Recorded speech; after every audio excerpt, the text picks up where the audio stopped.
She's very determined, she's strong-willed, she has an independence, but I didn't want her to become a caricature. It was very important that we found her humanity and her vulnerability, and also that you as the audience would be with her, that she doesn't become objectified, that she's not glorified or on any sort of pedestal, that there was an immediacy to her and that you were engaged with her struggle.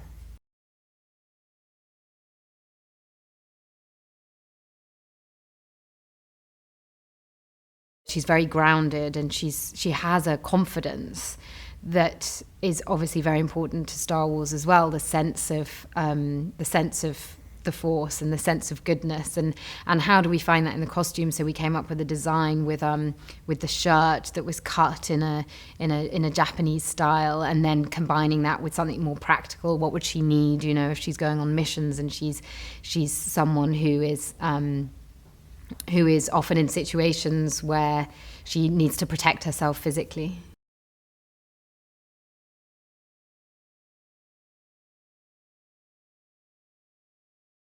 Often it's very important how you shoot an actor and the angles that you use and the way you present them. And it was always very much about, and I remember Gareth with the handheld camera, you know, who's always wanting to be in Jyn's mind, in Jyn's world, and reflecting that through the way it was shot.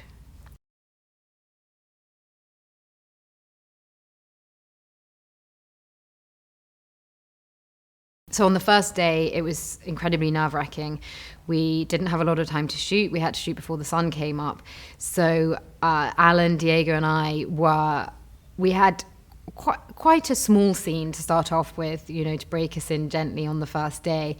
But we must have run that scene about 30 times, traveling from base to the set, because we were so nervous. None of us wanted to mess up and forget our lines, and wanted to make it as good as possible. So rather than neurotically, we just kept running it on a loop over and over and over again as we're bouncing along in this Land Rover driving over Wadi Rum.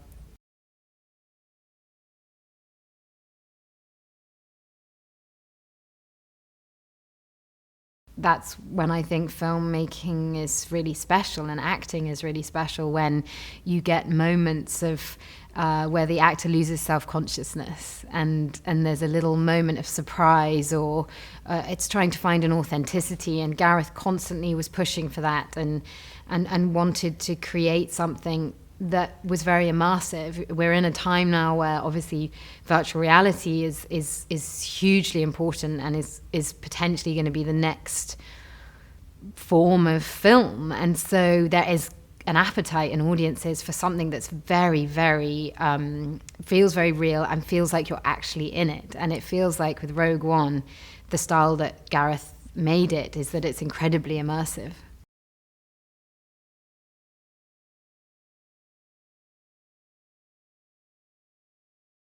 Forrest he's just such a tremendous actor, and he brings such humanity to everything he does, and it was very, very special working with him. I really, really enjoyed it.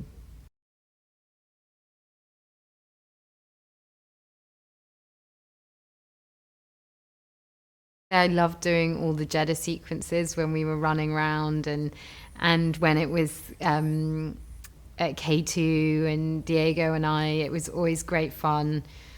Alan would always be throwing in completely random lines that would always make us laugh, and then we'd have to try and be serious because we were running away from stormtroopers or something.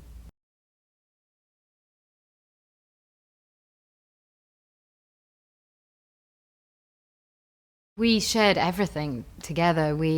It's so nice to have someone to partner with, to go through it, and we both have similar approaches. We both like to be prepared and then play around on the day and have fun with it, and it was great fun. He's very. I remember seeing him in Y Tu Mamá También, and I've been a big fan since then.